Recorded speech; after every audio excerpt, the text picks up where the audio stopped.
Welcome back. आप सभी का हमारे YouTube channel target GK plus में हार्दिक स्वागत, हार्दिक अभिनंदन। दोस्तों, हम इतिहास विषय की, हिस्ट्री विषय की लेक्चर सीरीज़ पढ़ रहे थे, जिसमें हमने पहले जो वीडियो है उसमें हमने इतिहास क्या है, व्हाट इज़ हिस्ट्री, उसके बारे में अलग अलग विद्वानों द्वारा अलग अलग तरीके से जो इतिहास को डिफ़ाइन किया गया था, उसके बारे में हमने बहुत विस्तृत बातें की, विस्तृत जानकारियाँ आपने प्राप्त की।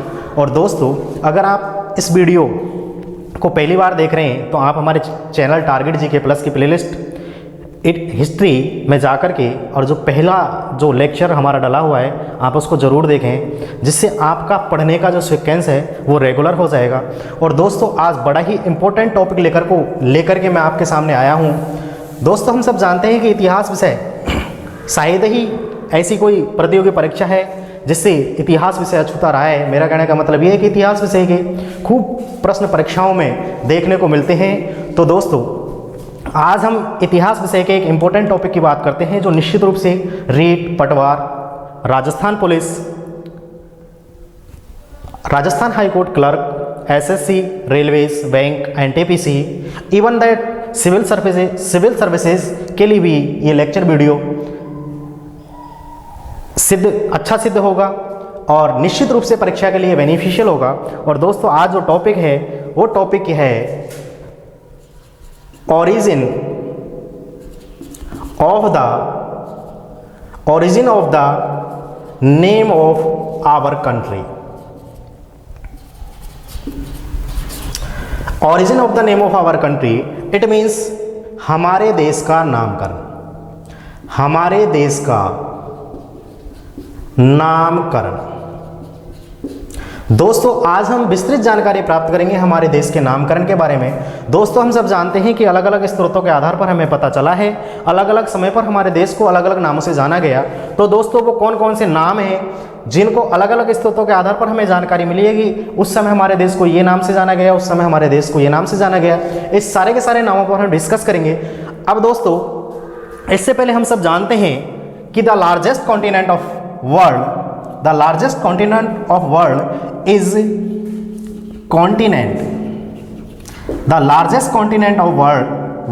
Is Asia. दोस्तों, हम सब जानते हैं कि विश्व का सबसे बड़ा जो महाद्वीप है, विश्व का सबसे बड़ा जो महाद्वीप है वो क्या है? एशिया। और इसी एशिया कॉन्टिनेंट की बात करें तो इसी एशिया कॉन्टिनेंट में एक देश है, एक कंट्री है, जिसको अलग अलग स्रोतों के आधार पर अलग अलग नामों से जाना गया। दोस्तों, हम सब जानते हैं कि इसको कहते हैं भारत, इसको दोस्तों कहते हैं इंडिया, दोस्तों इसको कहते हैं भारतवर्ष, दोस्तों इसको कहा गया हिंदुस्तान, दोस्तों इसको कहा गया जम्बूद्वीप, दोस्तों प्राचीन काल में इसे कहा गया सोने की चिड़िया, गोल्डन स्पैरो। दोस्तों, हमारे देश को प्राचीन काल से ही कहा जाता रहा है विश्व गुरु, और इसे दोस्तों अंग्रेजों ने कहा सपेरों का देश, the land of snake charmer. और जितने भी चीनी यात्री आए दोस्तों, इन चीनी यात्रियों ने हमारे देश को जो नाम दिया वो नाम दिया यिंतू। वो नाम क्या दिया? यिंतू। और दोस्तों, और नाम की बात करें तो इसे कहा जाता है द लैंड ऑफ बुद्धास, यानी बौद्धों का देश, बौद्धों का देश। मेरा कहने का तात्पर्य यह है कि अलग अलग समय पर अलग अलग स्रोतों से हमें जानकारी मिली है कि हमारे देश को अलग अलग समय पर अलग अलग नामों से जाना गया। और हमारे देश का जो सबसे प्राचीनतम नाम है वो है आर्यावर्त। हमारे देश का सबसे जो प्राचीनतम नाम क्या है वो है आर्यावर्त। तो मेरा कहने का मतलब ये है कि दोस्तों, इतने सारे नाम आपको दिख रहे हैं, सारे के सारे नामों के बारे में आज हम चर्चा करेंगे, डिस्कस करेंगे कि कौन कौन से स्रोतों के आधार पर हमें जानकारी मिली है कि हमारे देश को भारत कब कहा गया, इंडिया कब कहा गया, भारतवर्ष कब कहा गया, हिंदुस्तान कब कहा गया, जम्बूद्वीप कब कहा गया, सोने की चिड़िया कब कहा गया, विश्व गुरु कब कहा गया, सपेरों का देश कब कहा गया, यिंतू, बौद्धों का देश, और इसका सबसे प्राचीनतम जो नाम है वो क्या है? आर्यावर्त। दोस्तों, आप इसका स्क्रीनशॉट ले लें, फिर एक नाम के बारे में हम डिस्कस करेंगे।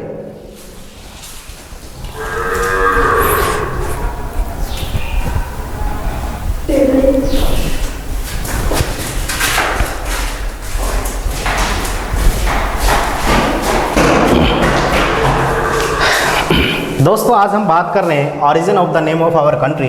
हमारे देश के अलग अलग समय पर अलग अलग नामों से जाना गया। अब दोस्तों आपने इसका स्क्रीनशॉट ले लिया होगा।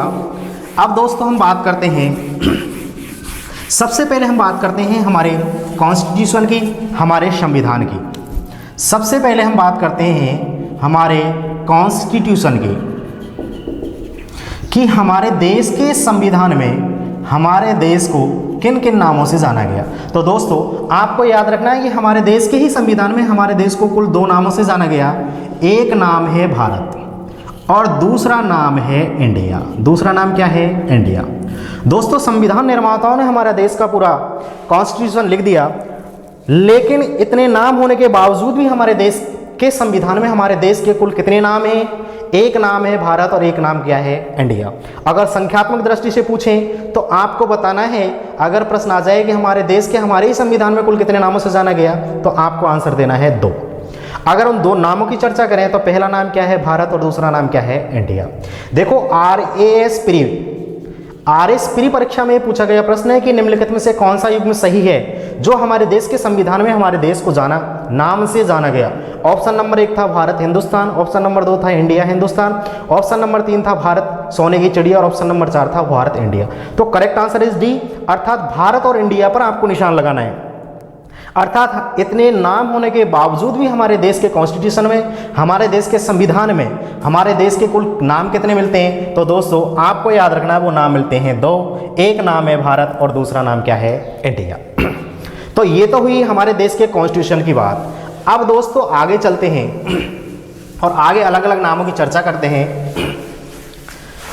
अगर दोस्तों सबसे पहले अगर हमारे देश के मैं सबसे एंशिएंट नाम की बात करूं, सबसे एंशिएंट नेम की अगर मैं बात करूं, हमारे देश का सबसे प्राचीनतम नाम की अगर बात करूं, हमारे देश के सबसे प्राचीनतम अगर नाम की बात करूं, तो हमारे देश का सबसे प्राचीनतम जो नाम है वो है आर्यावर्त। वो है आर्यावर्त। हमारे देश का सबसे जो प्राचीनतम नाम है दोस्तों वो क्या है? आर्यावर्त। अब आर्यावर्त नाम है, हम सब जानते हैं कि अलग अलग समय पर हमारे देश में विदेशी लोगों ने आकर के शासन किया और डिफरेंट सोर्सों से या डिफरेंट स्रोतों से हमें जानकारी मिलती है और उसी से ही हमारे देश का क्या होता है? नामकरण। तो दोस्तों सबसे पहले हम बात कर रहे हैं आर्यंस की, और जब तक हमारे देश में आगमन नहीं होगा, जब तक हमारे देश में आगमन नहीं होगा किसका? आर्यंस का। जब तक हमारे देश में आगमन से नहीं होगा किसका? आर्यों का, तब तक हमारे देश को ये नाम मिलेगा ही नहीं। तो सबसे पहले दोस्तों हम जानते हैं कि आर्यंस थे कौन। दोस्तों आर्यंस का जो आगमन हमारे भारत में होता है वो हुआ था 1500 BC में। 1500 BC में हमारे देश में आगमन किसका हुआ? आर्यंस का हुआ। और अगर इस आर्यंस शब्द की अगर बात करें, अगर आर्यंस शब्द की अगर बात करें, अगर इसके मीनिंग की अगर बात करें, तो दोस्तों इसका मीनिंग होता है सुपीरियर।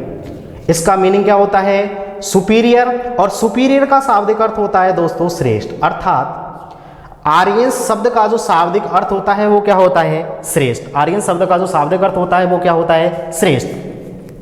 अब दोस्तों ये जो आर्यंस शब्द का मीनिंग हो गया, आर्यंस शब्द का जो मीनिंग होता है वो क्या होता है? श्रेष्ठ। अब हम बात करते हैं अलग अलग इतिहासकारों के अनुसार हमें जानकारी मिली है कि आर्यंस का आगमन भारत में कहाँ से हुआ। तो सबसे जो प्रसिद्ध मत है या सर्वमान्य मत है वो है इतिहासकार मैक्स मूलर का। किसका? इतिहासकार मैक्स मूलर का। इतिहासकार मैक्स मूलर ने आर्यंस के अराइवल के बारे में या आर्यंस के आगमन के बारे में लिखा है कि इन आर्यंस का भारत में आगमन हुआ था सेंट्रल एशिया से। कहाँ से हुआ था? सेंट्रल एशिया से। अर्थात ये मैक्स मूलर कहता है कि हमारे देश में जो आर्यंस का आगमन हुआ था वो कहाँ से हुआ था दोस्तों? तो वो हुआ था मध्य एशिया से। ऐसा कौन कहता है? ऐसा कहता है मैक्स मूलर। अगर अगले इतिहासकार के नाम बात करें तो दोस्तों हम सब जानते हैं बाल गंगाधर तिलक। कौन? बाल गंगाधर तिलक। बाल गंगाधर तिलक ने आर्यंस के आगमन के बारे में लिखा है कि आर्यंस का भारत में जो आगमन हुआ था वो हुआ था नॉर्थ पोल से। कौन से पोल से हुआ? तो आपको याद रखना है नॉर्थ पोल से। इसका मतलब ये है कि बाल गंगाधर तिलक कहता है कि इनका आगमन से हुआ था वो कौन से ध्रुव से हुआ? तो दोस्तों आपको याद रखना है उत्तरी ध्रुव से। इसी कड़ी में दोस्तों हम सब जानते हैं कि 1875 ईस्वी में आर्य समाज की स्थापना की गई थी स्वामी दयानंद सरस्वती द्वारा। किसके द्वारा की गई थी? स्वामी दयानंद सरस्वती द्वारा। और देखो स्वामी दयानंद सरस्वती इन आर्यंस के आगमन के बारे में, स्वामी दयानंद सरस्वती इन आर्यंस के बारे में इनकी एक प्रसिद्ध पुस्तक है जिसको दोस्तों हम सब जानते हैं, कई बार परीक्षा में पूछा है, जिसका नाम है सत्यार्थ। क्या नाम है? सत्यार्थ, जिसका नाम है सत्यार्थ प्रकाश। सत्यार्थ प्रकाश। दोस्तों स्वामी दयानंद सरस्वती ने अपने प्रसिद्ध पुस्तक सत्यार्थ प्रकाश में आर्यंस के आगमन के बारे में लिखा है कि आर्यंस का जो आगमन है, आर्यंस का आगमन है वो हुआ है तिब्बत से। किससे हुआ है?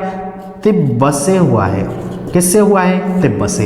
अर्थात जब तक हमारे देश में आर्यंस का आगमन नहीं होगा तब तक हमारे देश को आर्यवर्त नाम मिलेगा ही नहीं, और जब तक हमारे देश को आर्यवर्त नाम नहीं मिलेगा तो इससे पहले हमको जानने वाली जो इंपॉर्टेंट बातें थी और कई बार परीक्षा में पूछी गई हैं और पूछे जाने की संभावना है वो ये है कि आर्यंस के आगमन के बारे में जो सबसे सर्वमान्य मत है वो इतिहासकार मैक्स मूलर का है। मैक्स मूलर लिखता है कि आर्यंस का भारत में आगमन हुआ था वो सेंट्रल एशिया यानी मध्य एशिया से हुआ।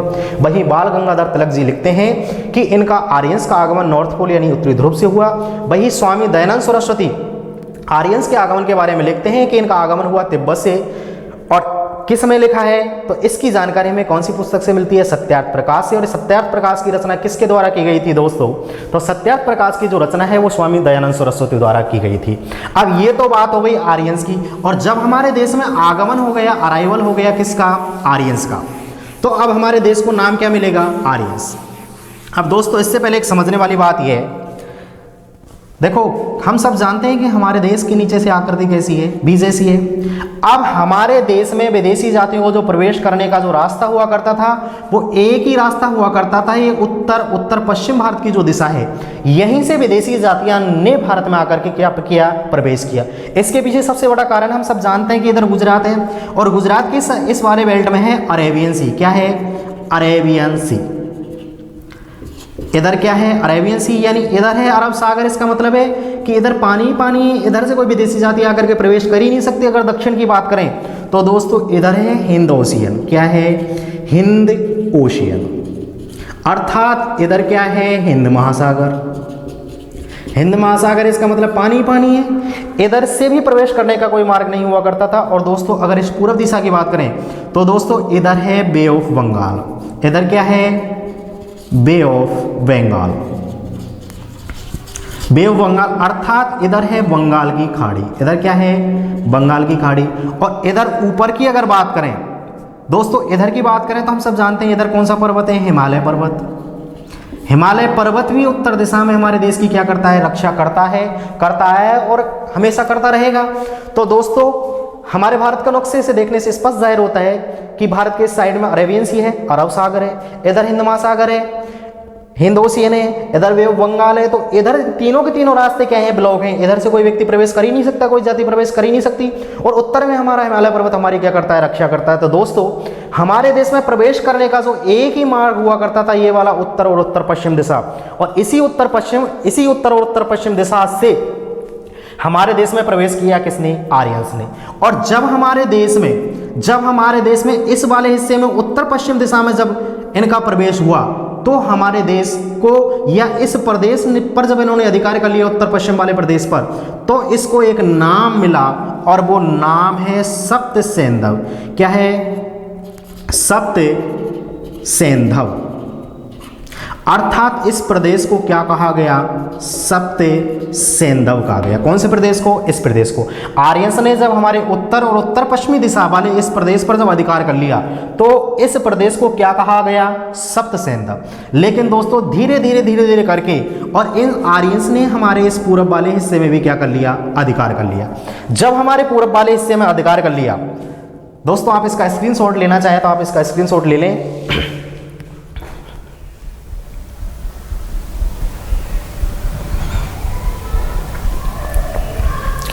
दोस्तों अब बात करते हैं, जैसे ही आर्यंस ने उत्तर पश्चिमी दिशा में अधिकार किया तो धीरे धीरे करके इन्होंने पूर्व दिशा के जो प्रदेश थे उनको जीतना चालू किया और धीरे धीरे करके इन्होंने पूर्व दिशा में क्या कर लिया, अधिकार कर लिया। जब इन्होंने पूर्व दिशा में अधिकार कर लिया तो इनकी उत्तरी सीमा लगती थी कश्मीर में। उत्तरी सीमा कहाँ लगती थी?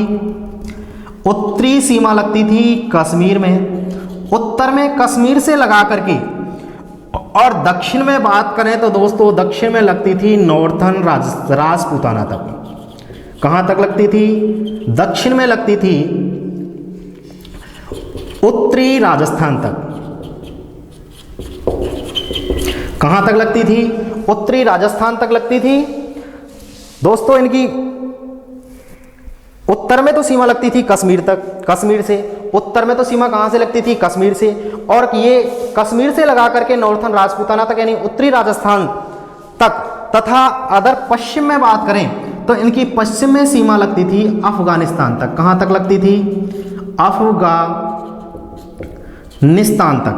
अर्थात इनकी पश्चिम में जो सीमा लगती थी वो कहाँ लगती थी? अफगानिस्तान तक। और अगर पूरब की बात करें तो पूरब की इनकी सीमा लगती थी पश्चिमी गंगा तट तक। कहाँ तक? पश्चिमी गंगा तट तक, अर्थात वेस्टर्न गंगा रिवर। अर्थात मेरा कहने का मतलब ये है कि जब आर्यंस का पुनरुद्धार हो गया तो उत्तर में सीमा इनकी कश्मीर से लगा करके दक्षिण में उत्तरी राजस्थान तक, नॉर्थन राजपूताना तक, और इधर पश्चिम में अफगानिस्तान से लगा करके पूरब में पश्चिमी गंगा तट तक लगती थी। और ये सारे के सारे प्रदेश पर जब इनका अधिकार हो गया, इनकी सीमाएं निश्चित हो गई, तो दोस्तों हमारे देश को एक नाम मिला और वो नाम मिला दोस्तों आर्यावर्त। क्या नाम मिला? आर्यावर्त। और ये आर्यावर्त नाम दिया किसने था? तो ये आर्यावर्त नाम दिया था आर्यंस ने। किसने दिया था? आर्यंस ने। तो दोस्तों ये हमारे नाम देश के नामकरण की सबसे जो प्राचीनतम बात थी, देश का हमारे का सबसे जो प्राचीनतम नाम है वो क्या है? आर्यावर्त। ये आर्यावर्त नाम दिया किसके द्वारा गया था? ये दिया गया था आर्यंस द्वारा। आर्यंस का भारत में आगमन कब हुआ? तो दोस्तों आपको याद रखना है 1500 BC में। दोस्तों इसका भी आप स्क्रीनशॉट ले लें।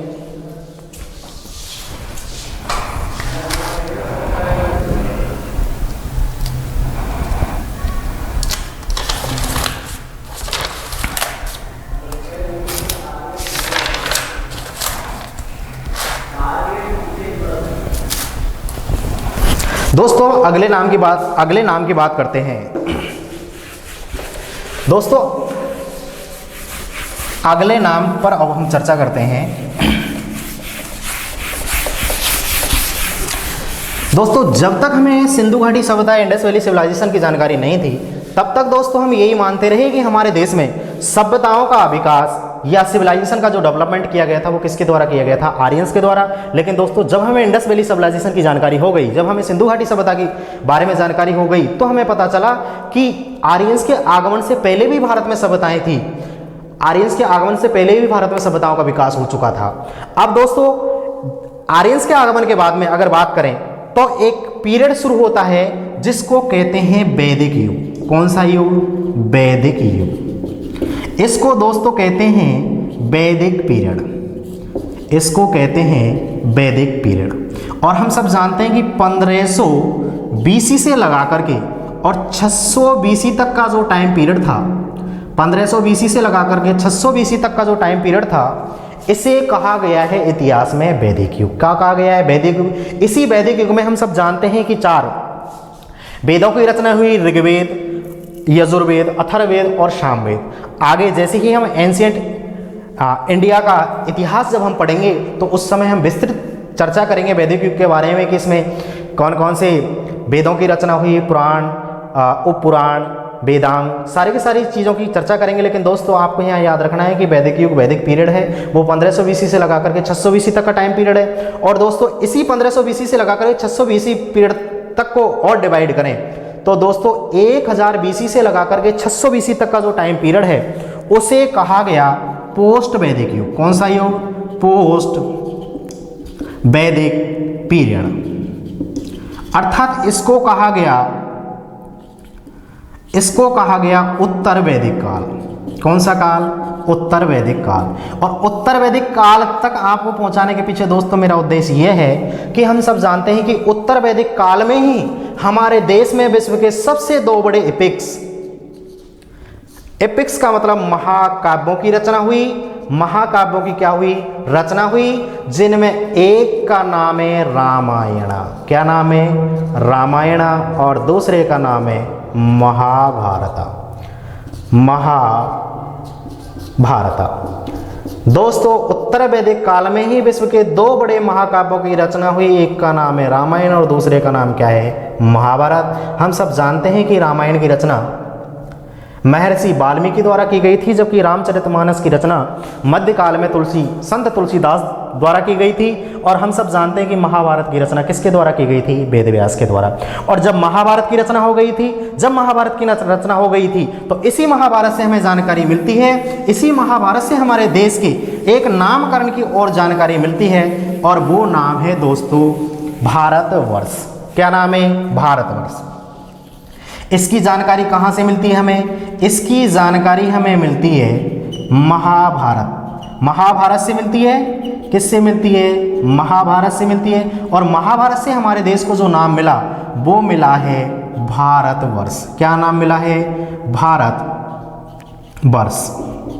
अर्थात हमारे देश को महाभारत से जो एक नाम मिला है वो क्या नाम मिला है? भारतवर्ष। और दोस्तों इस नामकरण के पीछे महाभारत से हमें जानकारी मिलती है कि वर्तमान में जो हरियाणा है, वर्तमान में हरियाणा का जो कुरुक्षेत्र है, वो प्राचीन काल में पौरव वंश के ही राजा कुरु की नगरी हुआ करती थी। और इसी पुरु को कालांतर में कहा जाता है कुरु। इसी पुरु को कालांतर में क्या कहा जाता है? कुरु कहा जाता है। और पौरव वंश के ही राजा कुरु का ही एक उत्तराधिकारी हुआ, जिसका नाम है दोस्तों दुष्यंत। क्या नाम है? दुष्यंत। और इसी दुष्यंत की एक पत्नी हुआ करती थी, जिसका नाम है शकुंतला। जिसका नाम क्या है? शकुंतला। और इसी दुष्यंत और शकुंतला के एक बेटा हुआ, जिसका नाम है भरत। जिसका नाम क्या है? भरत। और यही भरत बड़ा होकर के सम्राट भरत के नाम से प्रसिद्ध हुआ। दोबारा सुनो दोस्तों, इस महाभारत से ही हमें जानकारी मिलती है कि हरियाणा का जो वर्तमान में कुरुक्षेत्र है, वो प्राचीन काल में पौरव वंश के ही राजा पुरु की नगरी हुआ करती थी, जिसे कालांतर में कुरु कहा जाता है। इसी पुरु में ही पौरव वंश का राज्य हुआ करता था। और इसी पुरु का ही एक सक्सेसर हुआ, इसी का ही एक उत्तराधिकारी हुआ, जिसका नाम है दुष्यंत। और इसी दुष्यंत की पत्नी हुई, जिसका नाम है शकुंतला।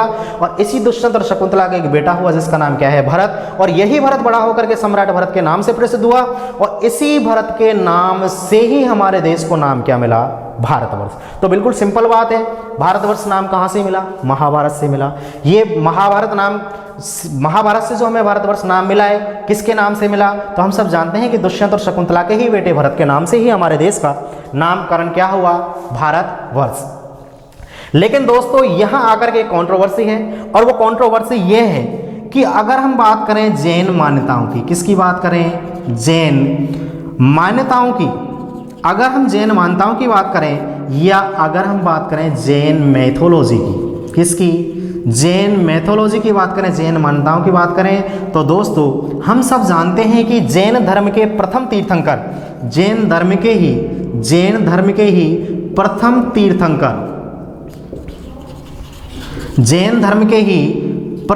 तीर्थंकर हुए ऋषभदेव। जैन धर्म के ही प्रथम तीर्थंकर कौन हुए? ऋषभदेव। जैन धर्म के ही प्रथम तीर्थंकर हुए, जिसका नाम है ऋषभदेव। और इसी ऋषभदेव के 2 बेटे हुआ करते थे। एक बेटे का नाम था भरत और दूसरे बेटे का नाम था गोमटेश्वर। दूसरे बेटे का नाम क्या था? गोमटेश्वर। एक बेटे का नाम तो था भरत और दूसरे बेटे का नाम था गोमटेश्वर। दूसरे बेटे का नाम क्या था? गोमटेश्वर। और हम सब जानते हैं दोस्तों, स्टैचू ऑफ यूनिटी से पहले भारत की सबसे बड़ी जो मूर्ति कर्नाटक के श्रवणबेलगोला में हुआ करती थी वो ऋषभ देव के ही बेटे गोमटेश्वर की हुआ करती थी। और जैन मान्यताओं में या जैन धर्म ग्रंथों से हमें जानकारी मिलती है कि इसी ऋषभ देव के बेटे भरत के नाम से हमारे देश को नाम क्या मिला है, भारतवर्ष। मेरा कहने का मतलब यह है कि जैन मैथोलॉजी के अनुसार माने तो ऋषभ देव के ही बेटे भरत के ही नाम से हमारे देश को नाम क्या मिला है, भारतवर्ष। और अगर हिंदू मैथोलॉजी के अनुसार माने, हिंदू मैथोलॉजी या हिंदू मान्यताओं के अनुसार माने, अर्थात महाभारत हिंदुओं का पवित्र ग्रंथ है, अगर हिंदू मैथोलॉजी के अनुसार माने तो महाभारत से ही हमारे देश को दुष्यंत और शकुंतला के ही बेटे भरत के नाम से हमारे देश को नाम क्या मिला है, भारतवर्ष। तो सबसे पहले हमने एंशिएंट नेम की बात की, एंशिएंट नेम में बात की थी आर्यवर्त की, इसके बाद में हमने बात की थी भारतवर्ष की। तो दोस्तों आप इसका स्क्रीनशॉट ले लें, फिर अगले नाम के बारे में डिस्कस करते हैं कि अगला हमारे देश को नाम क्या मिला है।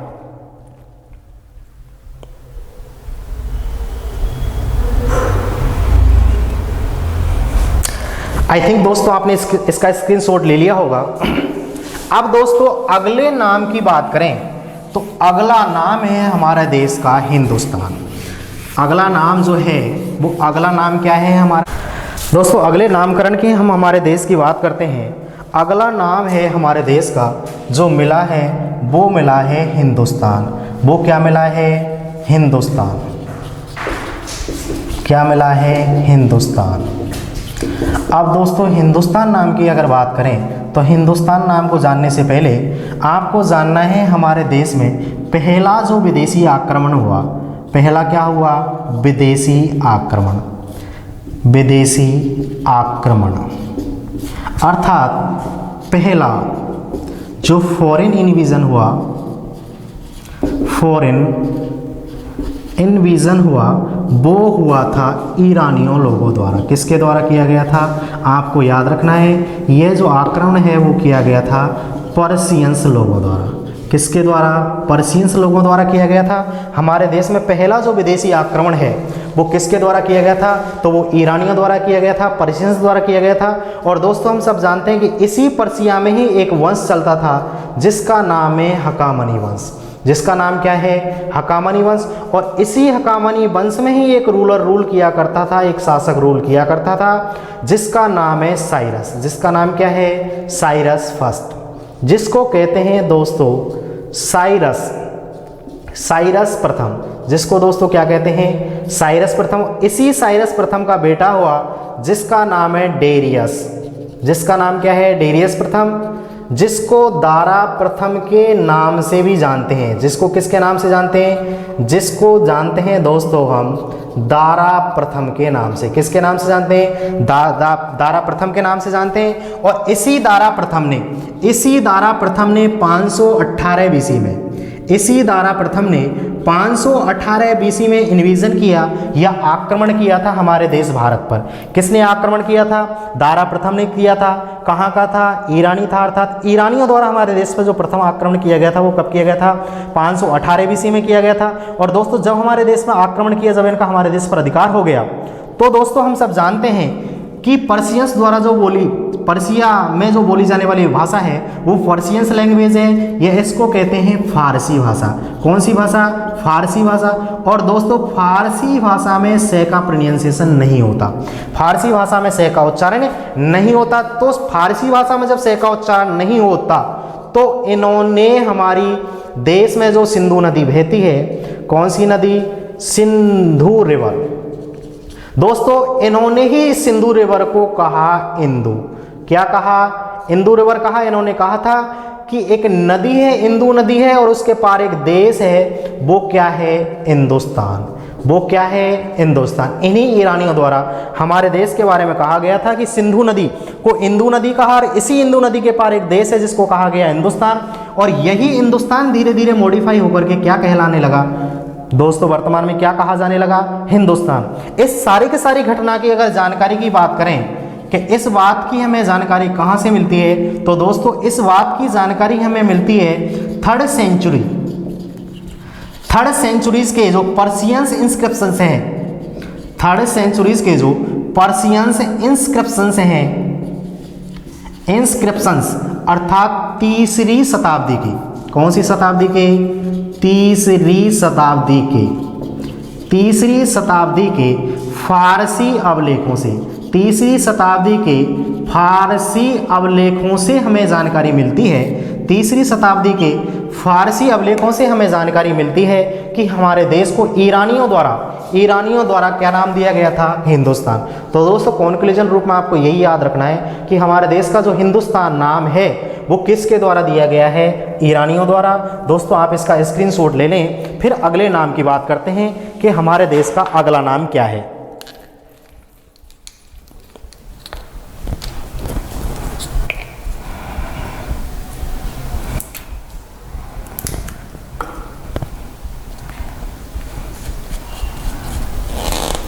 दोस्तों अभी हमने जाना कि हमारे देश को किस प्रकार हिंदुस्तान नाम दिया गया था, किसके द्वारा दिया गया था? तो हमारे देश को जो नाम दिया गया था हिंदुस्तान, वो किसके द्वारा दिया गया था? वो पर्शियंस लोगों द्वारा दिया गया था। और दोस्तों अगले नामकरण की अगर बात करें तो अगला नामकरण हमारे देश का है इंडिया। अगला नाम क्या है? इंडिया। अब दोस्तों हम जानते हैं कि हमारे देश को ये इंडिया नाम कैसे मिला, किसके द्वारा दिया गया था?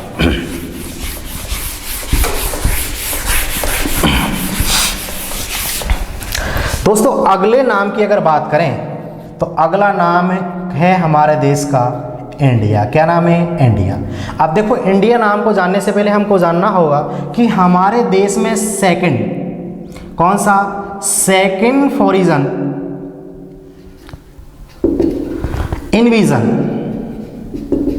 अर्थात द्वितीय विदेशी आक्रमण। कैसा आक्रमण?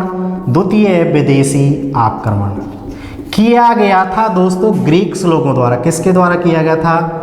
ग्रीक्स लोगों द्वारा किया गया था, अर्थात यूनानियों द्वारा किया गया था। किसके द्वारा किया गया था? यूनानियों द्वारा किया गया था। दोस्तों हमारे देश में जो दूसरा विदेशी आक्रमण हुआ वो किसके द्वारा किया गया था? वो ग्रीक्स लोगों द्वारा किया गया था। वो किसके द्वारा किया गया था?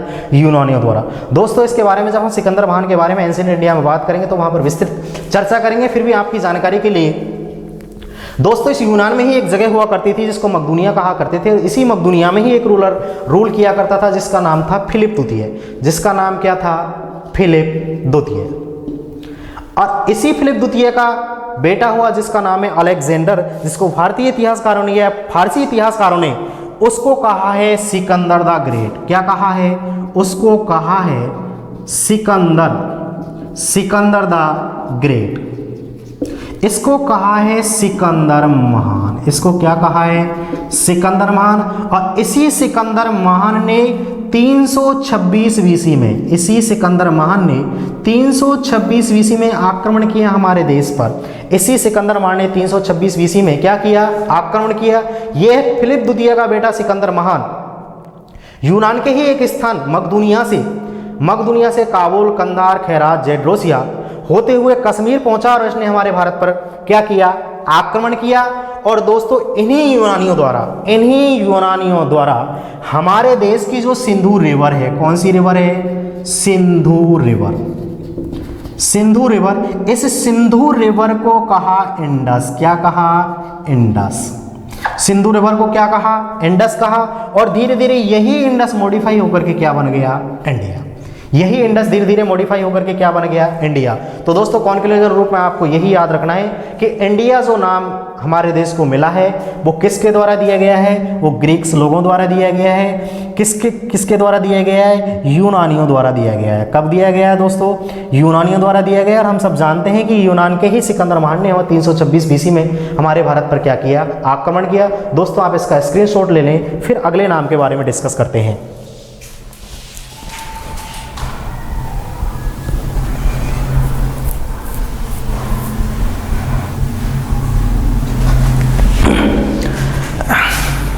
दोस्तों अगले नामकरण की अगर बात करें तो आपको याद रखना है अगला नाम हमारा देश का है जम्बूद्वीप। हमारे देश का जो अगला नाम है वो क्या है? जम्बूद्वीप। हमारे देश का अगला नाम है वो क्या है? जम्बूद्वीप। दोस्तों ये जम्बूद्वीप नाम की जो जानकारी हमें मिलती है वो हमें मिलती है अग्नि पुराण से। कौन से पुराण से? अग्नि पुराण। कौन से पुराण से मिलती है? अग्नि पुराण से। अग्नि पुराण में हमारे देश को एक नाम दिया गया है, वो क्या दिया गया है? जम्बूद्वीप। और हम सब जानते हैं कि वेद व्यास के ही शिष्य, वेद व्यास के ही शिष्य लोमहर्ष, कौन? लोमहर्ष व इसके बेटे उग्रश्रवा, इसके बेटे उग्रश्रवा ने ही कौन से पुराण की रचना की थी? अग्नि पुराण की रचना की थी। और दोस्तों इसके पीछे कहानी ये है कि हमारे देश में जम्बू वृक्षों की अधिकता होने के कारण ही हमारे देश को क्या कहा गया? जम्बूद्वीप कहा गया। इस बात की जानकारी हमें कहाँ से मिलती है? इस बात की जानकारी हमें मिलती है अग्नि पुराण से। अग्नि पुराण के रचनाकार कौन है? वेद व्यास के ही शिष्य हुआ करते थे, लोमहर्ष और उग्रश्रवा। ये छोटी सी बात थी। जम्बूद्वीप की जानकारी हमें कहाँ से मिलती है? जम्बूद्वीप की जानकारी दोस्तों में अग्नि पुराण से मिलती है। अग्नि पुराण के लेखक कौन है? लोमहर्ष और उसके पुत्र उग्रश्रवा हैं। इसके बाद में दोस्तों अगले नाम की बात करें तो दोस्तों हम सब जानते हैं, हिंदुस्तान का बच्चा बच्चा जानता है कि हमारे देश को कहा जाता था गोल्डन स्पैरो। क्या कहा जाता था? Golden sparrow. अर्थात हमारे देश को कहा जाता था सोने की चिड़िया। हमारे देश को क्या कहा जाता था? सोने की चिड़िया। अर्थात आर्थिक समृद्धता होने के कारण हमारे देश को कहा जाता था गोल्डन स्पैरो। हमारे देश को कहा जाता था सोने की चिड़िया। लेकिन दोस्तों मध्यकाल में जब हम मुस्लिम आक्रमणों की बात करेंगे, अरब आक्रमणों की बात करेंगे, तो दोस्तों हम सब जानते हैं कि हिंदुस्तान में पहला जो अरब आक्रमण हुआ था, यह पहला मुस्लिम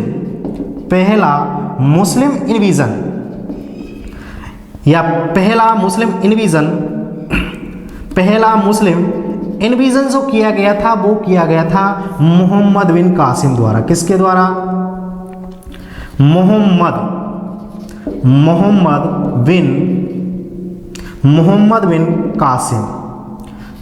बिन कासिम द्वारा हमारे देश में पहला मुस्लिम आक्रमण किया गया था। और जब इसके बाद में महमूद गजनवी इसके बाद में मोहम्मद गोरी आया। दोस्तों इन मुस्लिम आक्रमणों का हमारे देश में आने के पीछे दो ही कारण हुआ करते थे। एक तो ये इस्लाम धर्म का प्रचार प्रसार करना चाहते थे, दूसरा जो भारत सोने की चिड़िया कहलाता था, गोल्डन स्पैरो कहलाता था, यहाँ पर लूटने के लिए इन तीनों के जो मुस्लिम आक्रांत आए, जिनमें मोहम्मद बिन कासिम, महमूद गजनवी, मोहम्मद गोरी, उन्होंने भारत से बहुत सारी धन दौलत और सोने को लेकर के अरब देशों में ले गए। कौन? ये मुस्लिम आक्रांत था। तो दोस्तों हमारे देश को सोने की चिड़िया नाम प्राचीन काल से कहा गया, लेकिन हिंदुस्तान में जब भी मुस्लिम आक्रमणकारियों का आने के पीछे जो सबसे बड़ा कारण था वो ये था कि भारत आर्थिक रूप से समृद्ध था और इसको लूटने के चक्कर में, इस्लाम धर्म का प्रचार प्रसार करने के चक्कर में ही ये मुस्लिम आक्रमणकारी भारत में आए थे, जिनमें सबसे पहले 712 ईस्वी में मोहम्मद बिन कासिम, आगे पढ़ेंगे मध्यकाल में, मिडाइवल पीरियड में हम पढ़ेंगे। इसके बाद में महमूद गजनवी हम पढ़ेंगे। हम सब जानते हैं कि किस प्रकार महमूद गजनवी ने गुजरात के ही सोमनाथ मंदिर को लूटा। इसके बाद में मोहम्मद गोरी के बारे में हम बात करेंगे।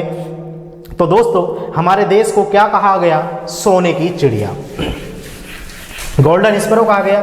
हमारे देश को एक नाम और है जो ये है विश्व गुरु। क्या नाम है? विश्व गुरु। दोस्तों आज भी और प्राचीन काल में हमारे देश को क्या कहा जाता था? विश्व गुरु। हम सब जानते हैं कि नालंदा, तक्षशिला जैसे बड़े बड़े विश्वविद्यालय भारत में ही हुआ करते थे और कितने सारे विदेशी लोग यहाँ पर आकर के शिक्षा प्राप्त करते थे।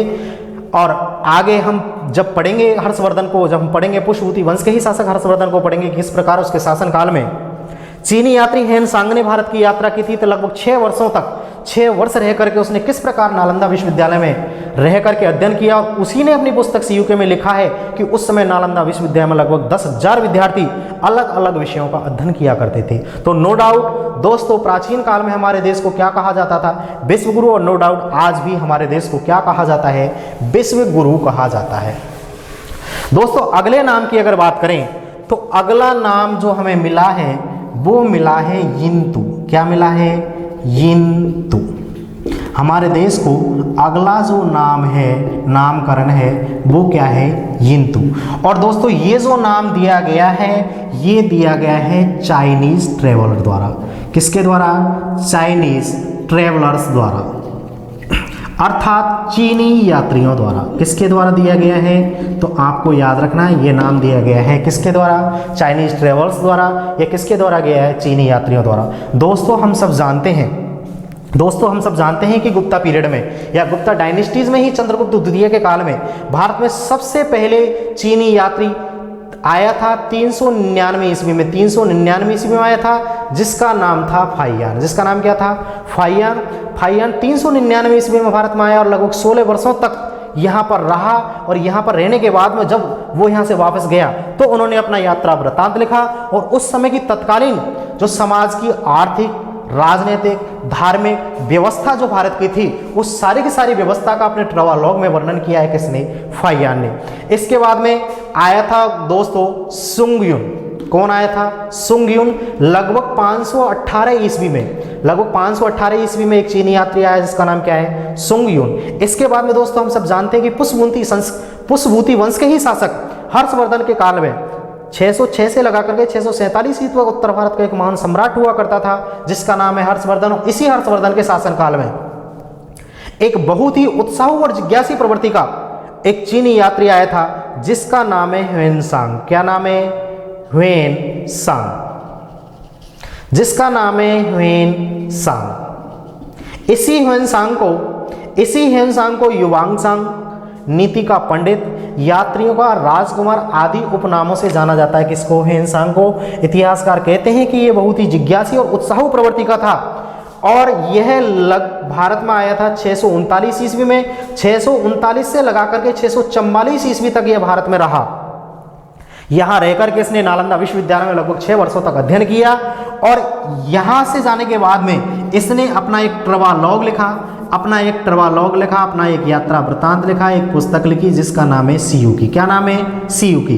कई बार परीक्षा में आया सियुकी पुस्तक के लेखक कौन है तो आपको बताना है ह्वेनसांग। कौन है? ह्वेनसांग। और इसी सियुकी पुस्तक में उस समय हर्षवर्धन की शासन व्यवस्था, उस समय भारतीय समाज की आर्थिक, राजनीतिक सारे घटना चक्र का जानकारी हमें किससे मिलती है? सियुकी से। और दोस्तों सियुकी से भारत ही नहीं, इस सियुकी से हमें 138 कंट्रीज, 138 यानी 138 देशों के बारे में हमें जानकारी मिलती है। किससे? सियुकी से। लगभग 138 देशों के बारे में जानकारी हमें कौन सी पुस्तक से मिलती है? उस समय की सियुकी पुस्तक से लिखती है। इसका लेखक कौन है? ह्वेनसांग। इसके बाद में दोस्तों 672 ईस्वी में यहाँ आया था इसिंग। कौन आया था? इसिंग। ये भी एक चीनी यात्री हुआ करता था। मेरा कहने का मतलब ये कि भारत में समय समय पर अलग अलग चीनी यात्री आए और इन चीनी यात्रियों ने भारत की सामाजिक, आर्थिक, राजनीतिक, उस समय की तत्कालीन जो व्यवस्थाएं थी उनका अपने यात्रा वृत्तांतों में वर्णन किया है तथा उन्होंने हमारे देश भारत को क्या नाम दिया गया है? यिंतु। तो यहाँ आपको इंपॉर्टेंट बात ये याद रखनी है कि हमारे देश को चाइनीज ट्रेवल्स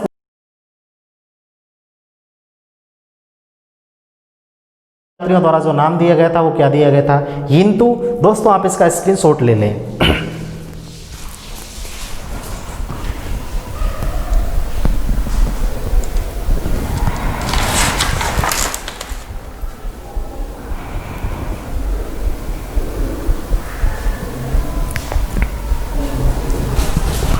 अब दोस्तों अगले नामकरण की बात करें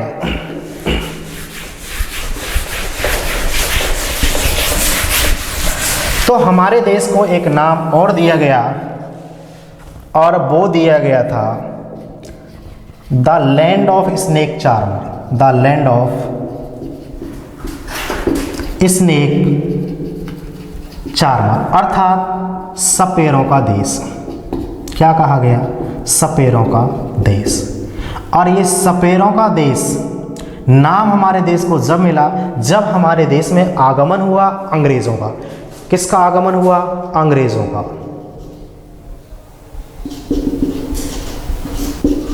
हमारे देश में आगमन होगा अंग्रेजों का।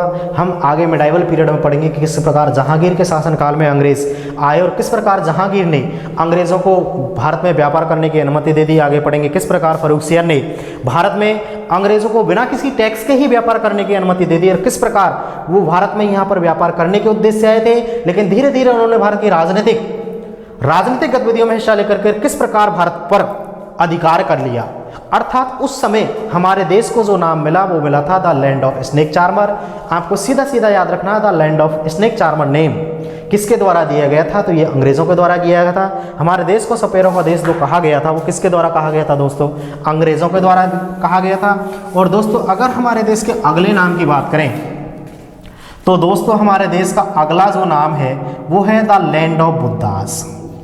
क्या है? The land of Buddhas.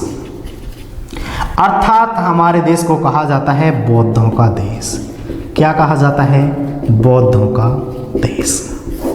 हमारे देश को क्या कहा जाता है? बौद्धों का देश कहा जाता है। आज भी दोस्तों अगर एशियन कॉन्टिनेंट में देखें, अगर एशिया महाद्वीप में देखें, तो एशिया महाद्वीप के अलग अलग देशों में हमारे देश को किस नाम से जाना जाता है? The land of Buddha. जिसके पीछे सबसे बड़ा कारण ये है कि महात्मा बुद्ध का जन्म, महात्मा बुद्ध के बहुत सारे घटनाचक्र, महात्मा बुद्ध के बहुत सारे स्मृति स्थल हमारे हिंदुस्तान में होने के कारण ही इसको क्या कहा गया? द लैंड ऑफ बुद्धास कहा गया। दोस्तों आगे हम पढ़ेंगे कि किस प्रकार द ग्रेट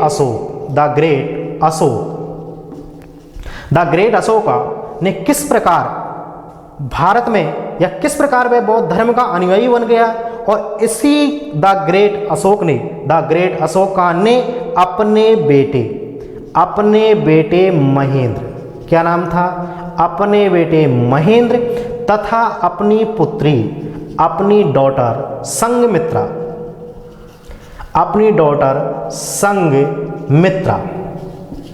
को बौद्ध धर्म का प्रचार करने के लिए इन दोनों को कहाँ भेजा? इन दोनों को भेजा दोस्तों श्रीलंका।